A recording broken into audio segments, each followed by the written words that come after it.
नमस्कार, बहुत बहुत स्वागत है आप सभी का हमारी इस खास पेशकश खबर हटकर में। मैं हूं निखिल सिंह और खबरों की भागदौड़ में कुछ ऐसी दिलचस्प, समाज को आईना दिखाने वाली और हम सब का मनोबल बढ़ाने वाली खबरें अक्सर पीछे छूट जाती हैं। इसलिए हम यह खास कार्यक्रम आपके लिए लेकर आए हैं। तो चलिए तैयार हो जाइए अगले आधे घंटे तक लीक से हटकर कुछ ऐसी ही खबरें देखने के लिए। शुरुआत करते हैं हेडलाइन से।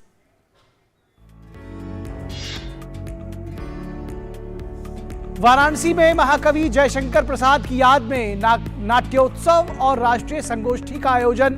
3 दिवसीय कार्यक्रम में की गई नौजवानों को अपनी विरासत और संस्कृति से जोड़ने की कोशिश। उत्तर प्रदेश में दीनदयाल उपाध्याय ग्रामीण कौशल विकास योजना के तहत अनूठा प्रयास। बड़ी संख्या में थारू जनजाति की महिलाएं और लड़कियों ने किया यूपी विधानसभा का दर्शन।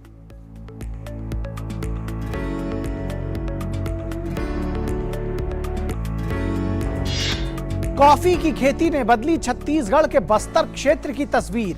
लोग बस्तर कैफे में ले रहे हैं कॉफी का मजा।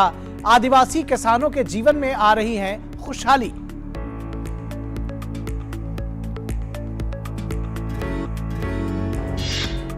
यूक्रेन में खुद भी बेघर होकर एक महिला बनी बेसहारों का सहारा।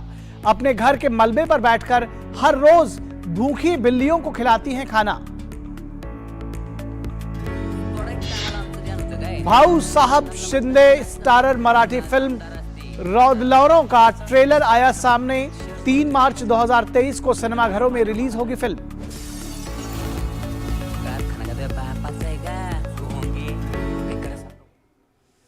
तो सबसे पहले बात करते हैं परंपरा और विरासत की।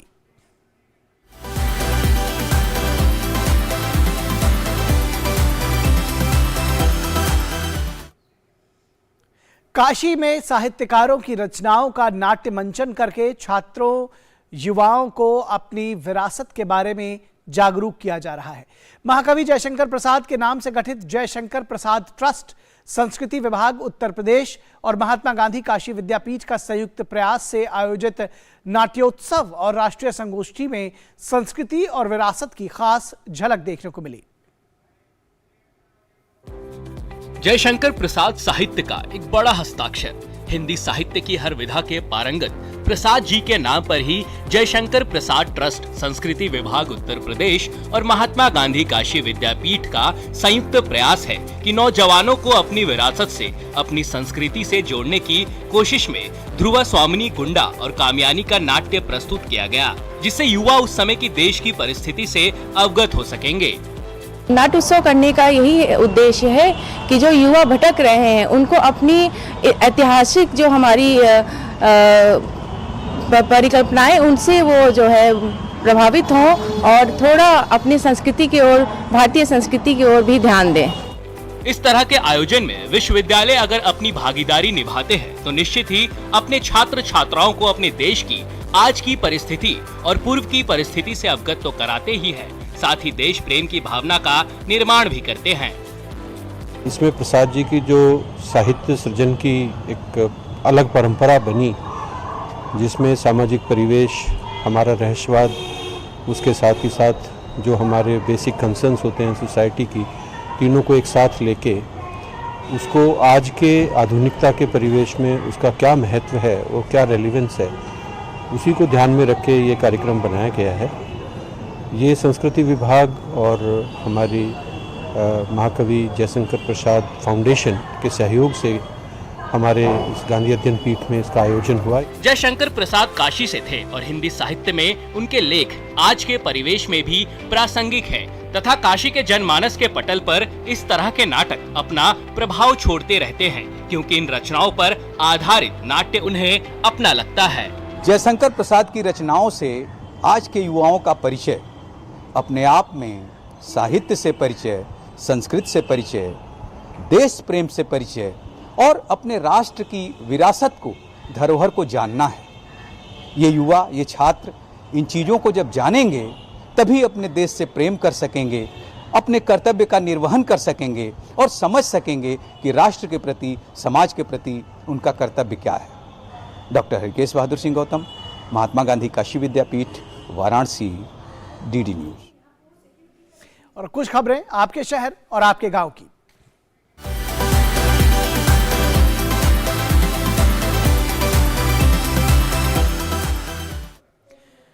सरकार की ओर से दीनदयाल उपाध्याय ग्रामीण कौशल विकास योजना के तहत लोगों को प्रशिक्षित करके आत्मनिर्भर बनाने का प्रयास किया जा रहा है। इस योजना से महिलाओं और लड़कियों को बड़ा फायदा हो रहा है। खासतौर पर अनुसूचित जनजाति और अनुसूचित जाति की महिलाएं इस योजना से लाभ लेकर अपने पैरों पर खड़ी हो रही हैं। थारू जनजाति की कुछ ऐसी ही महिलाएं और लड़कियों को इस योजना के तहत उत्तर प्रदेश विधानसभा देखने का अवसर मिला। उत्तर प्रदेश की पूर्व मंत्री अनुपमा जायसवाल के साथ खास ड्रेस में ये महिलाएं और लड़कियां जिला बहराइच के थारू जनजाति समुदाय से ताल्लुक रखती हैं। इन्हें राज्य सरकार की ओर से दीनदयाल उपाध्याय ग्रामीण कौशल विकास योजना के तहत प्रशिक्षण देकर आत्मनिर्भर बनाने का प्रयास किया जा रहा है और इसी योजना के तहत अब इन्हें उत्तर प्रदेश विधानसभा का दर्शन करने और सदन के कामकाज को करीब से देखने का मौका मिला है। मुझे लगा कि क्यों नहीं ऐसे थारू जनजाति की जो हमारी अनुसूचित जनजाति की बच्चियां हैं, उन बच्चियों को प्रयास करके इस लाकर उनको ट्रेनिंग कराकर उन्हें भी सबल बनाने का प्रयास किया जाए, ताकि मुख्यमंत्री आदरणीय योगी आदित्यनाथ के जो सपनों का उत्तर प्रदेश है, जहां वो चाहते हैं कि हर बेटी आत्मनिर्भर हो, वो बच्चियां भी अपने पैरों पर खड़े होकर अपने परिवार का भी भला कर सकें और उत्तर प्रदेश में भी एक नज़ीर पेश कर सकें कि बेटियां चाहें तो कुछ भी हो सकता है। उत्तर प्रदेश विधानसभा के स्पीकर सतीश महाना ने स्वयं अनुसूचित जनजाति की इन महिलाओं और बच्चियों से मुलाकात की और उनके साथ विधानसभा और उसकी कार्रवाई से संबंधित महत्वपूर्ण जानकारियां साझा की। उनको बुलाया, पूरी विधानसभा दिखाई। मैंने उनसे खुद व्यक्तिगत रूप से भी बातचीत करी, उनको मॉरल बूस्ट अप किया। एक तो बच्ची और माँ दोनों के यहाँ पर स्किल ट्रेनिंग ले रहे हैं, वो स्किल ट्रेनिंग प्रोग्राम्स के अंतर्गत यहाँ पर उनको शिक्षा दी जा रही है। तो उनको वहाँ पर उनसे मैंने बातचीत करी, उनको विधानसभा दिखाई, उनको बताया कि विधानसभा क्या होती है, विधानसभा का मतलब क्या होता है, विधानसभा में कौन लोग आते हैं, उनका क्या काम होता है। ये मैंने उनके साथ तो मुझे खुशी है कि समाज का हर वर्ग अब उत्तर प्रदेश की विधानसभा को देखने के लिए उत्सुक है। बहराइच में आबाद बीकानेर जिले के थारू जनजाति की महिलाएं और लड़कियां यूपी असेंबली पहुंचकर काफी खुश नजर आईं। मैं हाई स्कूल पर ही हूँ। मेरे गांव में मतलब कॉलेज दूर है गांव से, तो गांव के लोग डरते हैं। 60 किलोमीटर जंगल पार करके जाना पड़ता है, तो गांव वाले डरते हैं, इसीलिए जाने नहीं देते हैं। सिलाई सीखते हैं, कंप्यूटर सीखते हैं और सॉफ्ट स्किल, जिसमें सॉफ्ट स्किल में होता है चलने में, कैसे चला जाता है, कैसे बैठा जाता है, कैसे बात किया जाता है, यही सब होता है सर जी। दीनदयाल उपाध्याय ग्रामीण कौशल योजना का उद्देश्य गरीब ग्रामीण युवाओं को नौकरियों में नियमित रूप से न्यूनतम मजदूरी के बराबर या उससे ऊपर मासिक मजदूरी प्रदान करना है। इससे ग्रामीण जीवन में काफी बदलाव आ रहा है। विशेषकर महिलाएं इस योजना के माध्यम से अपने पैरों पर खड़ी हो रही हैं। यूपी असेंबली का भ्रमण करने वाली थारू जनजाति की ये महिलाएं और लड़कियां इसी का उदाहरण हैं। Bureau report, DD news. और यहां रुकेंगे एक छोटे से ब्रेक के लिए, कहीं मत जाइएगा, जल्द हाजिर होंगे। कल आज और कल में देश के हर पल में, कल आज और कल में देश के हर पल में, कभी परछाई बनके, कभी विश्वास बनके, दिल में साहस का एहसास बनके, उम्मीदों को सच्चाई के रंग से सजाते हैं। मुश्किलें कोई हरदम साथ निभाते हैं। कल आज और कल में रहते हैं, देश के हर पल में रहते हैं। कल आज और कल में रहते हैं, देश के 1956 से आज तक LIC हर पल आपके साथ। ब्रेक के बाद एक बार फिर खबर हटकर में आप सभी का स्वागत है। जम्मू कश्मीर में पिछले कुछ वर्षों में हालात में काफी सुधार हुआ है। घाटी में सुरक्षा बलों और आम लोगों के बीच मेलजोल काफी बढ़ा है। यहाँ के लोगों को एक सामान्य माहौल देने के लिए सेना के जवान हमेशा तत्पर रहते हैं। यहाँ के बच्चों और युवाओं को देश के अन्य क्षेत्रों के लोगों से मिलाने और वहाँ के माहौल से वाकिफ कराने के लिए कई तरह के प्रयास किए जाते हैं। एक ऐसा ही प्रयास है भारत दर्शन। इसके तहत हर साल घाटी के छात्रों को देश के अन्य भागों में सैर करने का अवसर प्रदान किया जाता है। इस बार भी श्रीनगर से 23 छात्रों का समूह भारत दर्शन के लिए निकला हुआ है। श्रीनगर के बटमालू में लड़कों के सरकारी उच्च माध्यमिक विद्यालय के ये छात्र इन दिनों भारत दर्शन यात्रा कर रहे हैं। सशस्त्र सीमा बल ने 21 फरवरी से 28 फरवरी तक कश्मीर के 23 छात्रों को भारत दर्शन यात्रा पर रवाना करने का प्रबंध किया। इस यात्रा के दौरान ये बच्चे लखनऊ, आगरा, दिल्ली और हैदराबाद जैसे शहरों में रहन सहन और खुले माहौल का दर्शन करेंगे, वहाँ के महत्वपूर्ण स्थानों को देखेंगे। ये दौरा इन विद्यार्थियों के दृष्टिकोण को Especially this good beginning for these kids। अच्छी बात है ये। कम से कम इनको ये पता चलेगा कि यहाँ की लाइफ और बाहर की लाइफ जो है उसमें कितना अंतर है, कितना डिफरेंस है। यहाँ पे कितनी स्लो लाइफ है, वहाँ पे कितनी फास्ट लाइफ है। और जो बच्चे इसमें बहुत सारे बच्चे हैं ये बेसिकली लोअर क्लास फैमिली से बच्चे ताल्लुक़ रखते हैं और इनको एयर जाने का मौका यूं ही नहीं मिलता है। तो सबसे पहले इनको एक डिफरेंट सा एटमॉस्फेयर मिलेगा, डिफरेंट सा एक्सपोजर मिलेगा बाय एयर जाने का, और इसी तरह से ट्रेन का भी इनको एक नया एक्सपोजर मिलेगा। बच्चे भी इस दौरे से बहुत उत्साहित हैं। हम स्टूडेंट्स हैं, ऐसे टूर्स होने चाहिए क्योंकि हम भी नई नई जगह देखेंगे, एक्सपोज करेंगे नई जगह, बाहर कैसा माहौल है, हमारा कैसा माहौल है वो भी देखेंगे। बहुत ही अच्छा टूर है। हम शुक्रिया अदा करना चाहते हैं एसएसबी की तरफ से। मैं बहुत शुक्रगुजार हूँ एसएसबी वालों का, और स्कूल की तरफ से भी बहुत सपोर्ट मिलता है हमें। पिछले साल भी एक टूर हुआ था लेकिन उस साल बहुत से बच्चे इधर ही बैठ गए थे क्योंकि कोविड का भी जो था बहुत इफेक्ट पड़ा। श्रीनगर से छात्रों को भारत दर्शन यात्रा पर रवाना करने के बाद कमांडेंट आरएस रावत ने कहा कि कश्मीर के बच्चे और नौजवान सुरक्षा बलों को ही अपना असली हमदर्द और संरक्षक मानते हैं। आम कश्मीरी सुरक्षा बलों की मौजूदगी में खुद को सुरक्षित महसूस करता है। यही कारण है कि आज वो यहाँ कानून व्यवस्था की स्थिति बनाए रखने में सभी सुरक्षा एजेंसियों का पूरा सहयोग कर रहे हैं। हम इस रिश्ते को और मजबूत बनाएंगे। 23 बच्चे, 2 टीचर्स और 3 जो एसएसबी स्टाफ है उनके साथ एक भारत दर्शन टूर का प्रोग्राम हमने ऑर्गेनाइज किया है जो एमएचए की तरफ से स्पॉन्सर्ड है। कश्मीर के छात्रों को देश के अन्य क्षेत्रों से परिचित कराने में भारत दर्शन जैसी यात्राओं का महत्वपूर्ण योगदान है। सेना अपने खर्च पर इस तरह के कार्यक्रमों से घाटी के हालात को सामान्य बनाने और लोगों में सकारात्मक सोच पैदा करने का सराहनीय प्रयास करती रहती है। Bureau report, DD news. जहां चाह वहां राह, इस कहावत को सच साबित करती ये खबर देखते हैं।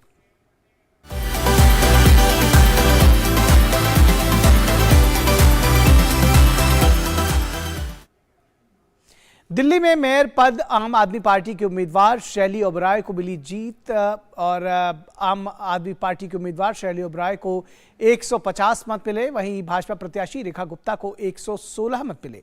दिल्ली में आज महापौर, उप महापौर और स्थायी समिति का चुनाव हुआ और सुप्रीम कोर्ट के आदेश के बाद मनोनीत सदस्य रहे मतदान से दूर दिल्ली नगर निगम के मेयर चुनाव के लिए वोटिंग हुई और इसमें केंद्रीय मंत्री मीनाक्षी लेखी ने सबसे पहले वोट डाला। मेयर चुनाव के लिए शैली ओबराय आम आदमी पार्टी की ओर से और रेखा गुप्ता भाजपा की ओर से प्रत्याशी रहीं।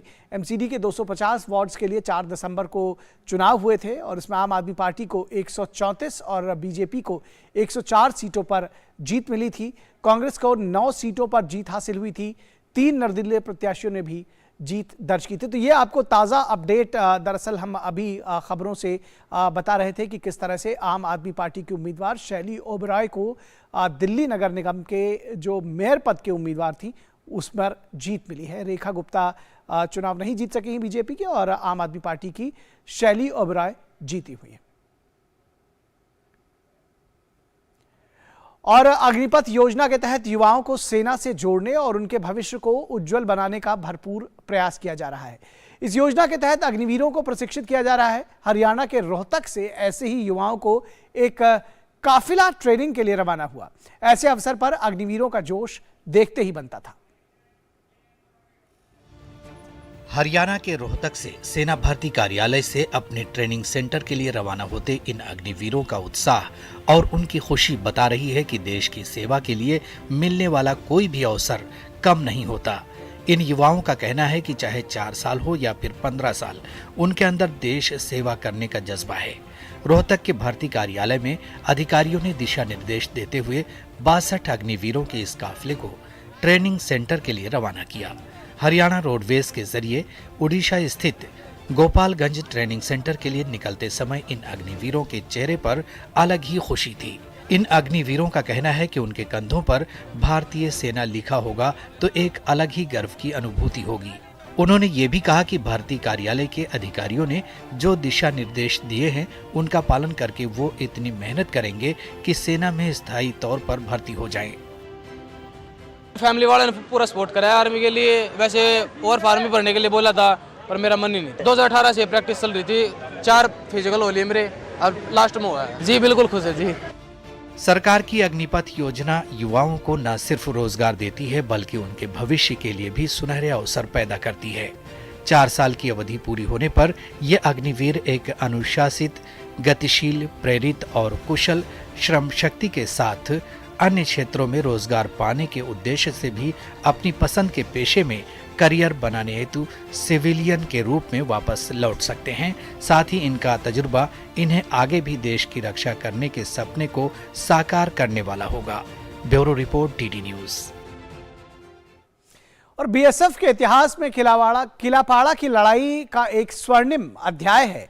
1971 में बीएसएफ की मुट्ठी भर जवानों ने पाकिस्तान की बलूच रेजिमेंट से लोहा लेकर देश के लिए वीरगति प्राप्त की।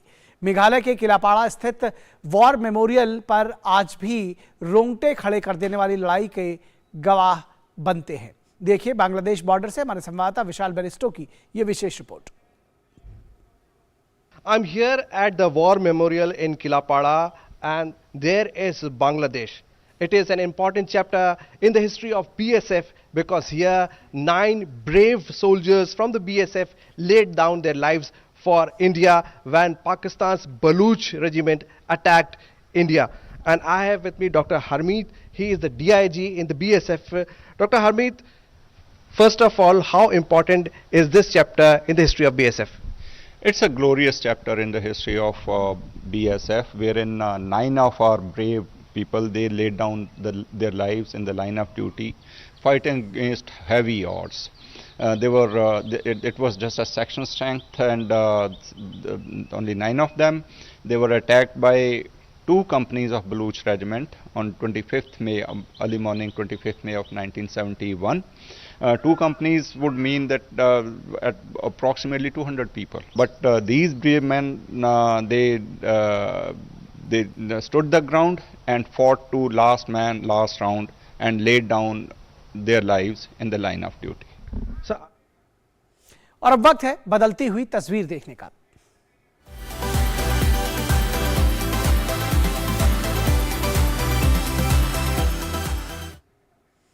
और छत्तीसगढ़ के बस्तर का नाम सामने आते ही ज़हन में सबसे पहले उसकी पहचान नक्सली बेल्ट के तौर पर उभरती थी, लेकिन अब यह तस्वीर बदल रही है।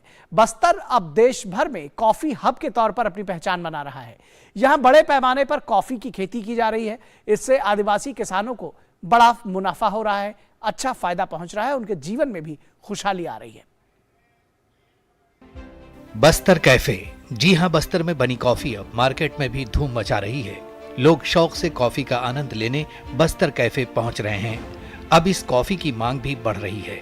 ये बदली हुई तस्वीर है कभी नक्सली बेल्ट के तौर पर मशहूर रहे छत्तीसगढ़ के बस्तर क्षेत्र का। यहाँ के कोलेंग और दरभा की पहाड़ियों और वनों के बीच इन दिनों कॉफी की खेती चरम पर है। 2021 में 20 एकड़ के रकबे में यहाँ कॉफी की खेती एक प्रयोग के तौर पर शुरू की गई थी।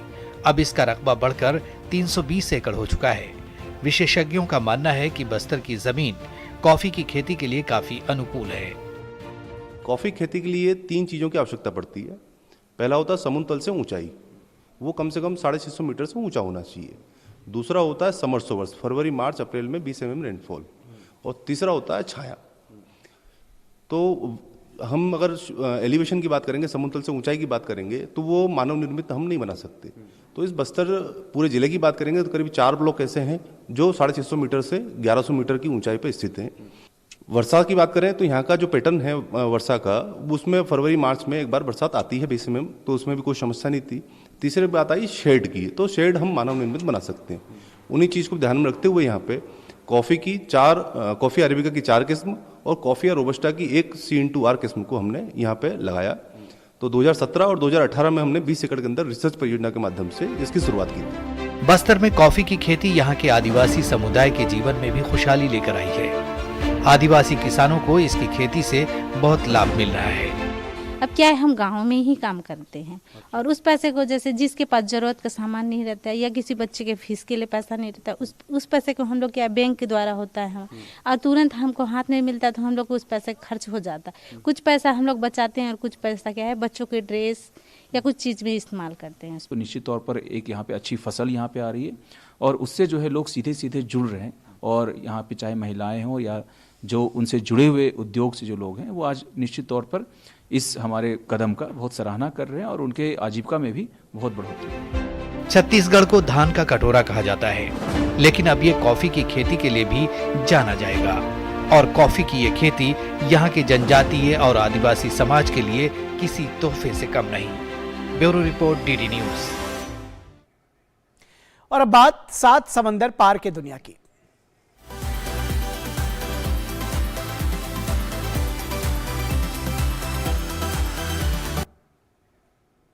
हम इंसान अक्सर मुसीबत के वक्त मतलबी बन जाते हैं और सिर्फ अपने बारे में सोचने लगते हैं, लेकिन अगर कोई अपने बुरे हालात में भी दूसरों के बारे में सोचे, खासतौर पर पालतू जानवरों के बारे में, तो सच में इसे इंसानियत का सबूत माना जा सकता है।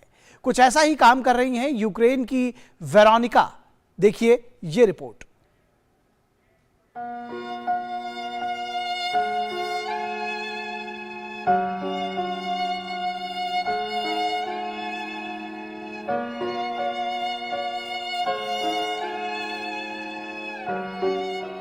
ये है 11 साल की वेरोनिका क्रासेविच, जो उत्तरी यूक्रेन में रहती हैं। आजकल वो अपने पुराने घर, जो अब एक मलबे का ढेर बन चुका है, वहाँ रोज आकर बिल्लियों को खाना खिलाती हैं।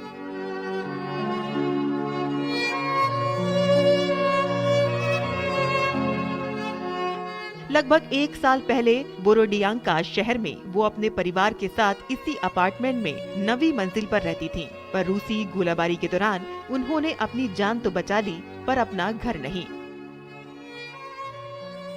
इन सब के बीच वेरोनिका अपनी पालतू बिल्ली मासिक से बिछड़ गई थी, पर हालात थोड़े बेहतर होते ही वो अपनी बिल्ली मासिक को खोजने निकल पड़ी। मैंने अपने पालतू बिल्ली मासिक को ढूंढ लिया था, पर अब वो हमें पहचान नहीं रही। मैं उसे खाना खिलाना चाहती थी, फिर मैंने यहाँ और बिल्लियों को देखा और मुझे एहसास हुआ कि इन्हें भी मेरी जरूरत है। इस तरीके से शुरू हुआ वेरोनिका का मिशन, पालतू जानवरों की देखभाल करने का, जो मासिक की ही तरह युद्ध की अराजकता में अपने घरों को खो चुके थे। जिस संघर्ष ने हजारों लोगों को मार डाला है, लाखों लोगों को पलायन करने के लिए मजबूर किया है और पूरे कस्बे को मलबे में तब्दील कर दिया है, उसका छोड़े गए पालतू जानवरों पर भी गहरा प्रभाव पड़ा है।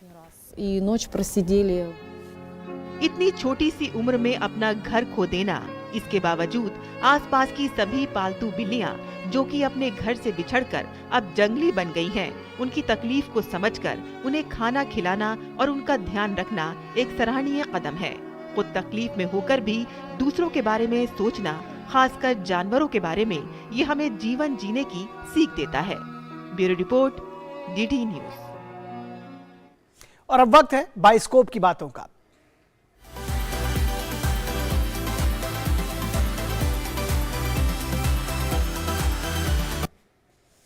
मराठी फिल्म इंडस्ट्री के मशहूर अभिनेता भाऊ साहब शिंदे की नई फिल्म रौंदौलरा का ट्रेलर रिलीज हो चुका है। इस फिल्म के निर्माता कुमार मंगत पाठक की मौजूदगी में इस फिल्म का ट्रेलर लॉन्च हुआ। इस मौके पर फिल्म के निर्माता, निर्देशक, कलाकार और तकनीशियन सभी मौजूद रहे। मराठी फिल्म ख्वाडा और बबन में नजर आ चुके भाऊ साहब शिंदे, जो एक नेशनल अवार्ड विजेता भी हैं, वो इस फिल्म में एक एंग्री यंग मैन अवतार में नजर आने वाले हैं। दर्शकों को भाऊ साहब का ये नया लुक काफी पसंद आ रहा है। फिल्म रौंदौलरा का निर्माण फिल्म भूमिका फिल्म्स एंड एंटरटेनमेंट संस्था के तहत बाला साहब शिंदे, डॉक्टर पुरुषोत्तम भापकर, प्रमोद चौधरी, भाऊ शिंदे और राइज बिजनेस ग्रुप ने किया है। अभिनेत्री नेहा सोनावणे के साथ भाऊ साहब की केमिस्ट्री दर्शकों को काफी भा रही है। इस फिल्म का कला निर्देशन गजानन सोटा सो कहे ने किया है। कोरियोग्राफी नेहा मिराजकर ने की है और बैकग्राउंड म्यूजिक रोहित नागभिड़े ने दिया है। आपको बता दें कि ये मराठी फिल्म रौंद लॉरो 3 मार्च को सिनेमाघरों में रिलीज होगी। पद्धतशीर कार्यक्रम लावलाय मला कळते काय करायचं काय नाही ते मी दाखवतो त्याला माझा इंगा ट्रॅक्टर जा उसा सकट जा भडका उडाला पाहिजे भडका कोणी आलतू फालतू येते आणि मारून जाते लाजा नाही वाटत तुम्हाला काय चेअरमनची चाटायची ना त्याच्या दारात जाऊन चाटा भेटू शकणं लय मारला राव बापूला मला चला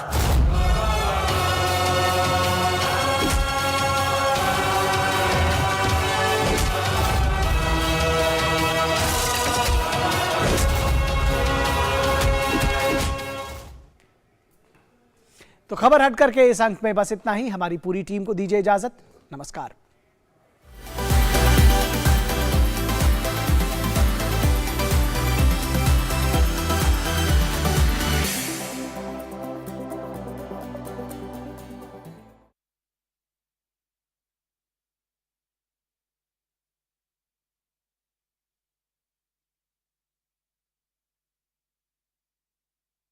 कोई बगावट होगी। अगर हम लोग पलट गए तो एक भी दिन राज कर पाएंगे ये लोग। तुमको मालूम गद्दारी किया तो क्या होगा? उठो साथियों, हमारे बाहर जाने का समय आ गया। I don't want another mutiny in my regiment। आपने हमारे धर्म को ललकारा, हमारे ईमान को मारा है आपने। इस सोते हुए देश को जगा दिया है आज। मारो इन फिरंगियों को। मारो इन फिरंगियों को। अब इस क्रांति को दिल्ली तक पहुंचाना, आजादी का रास्ता वहीं से निकलेगा।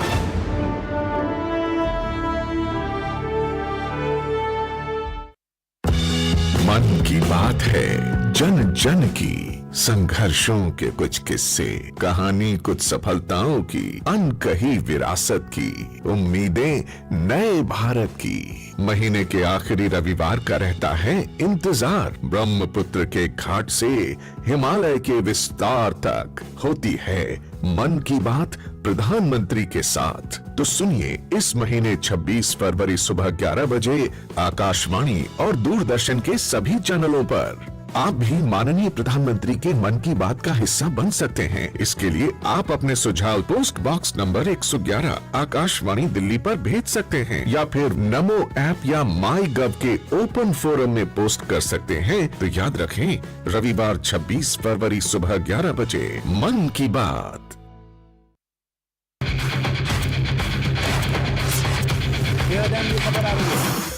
ब्रेकिंग न्यूज की रेस से हटकर हम लेकर आते हैं आपके लिए सार्थक, सकारात्मक और प्रेरणादायी खबरें।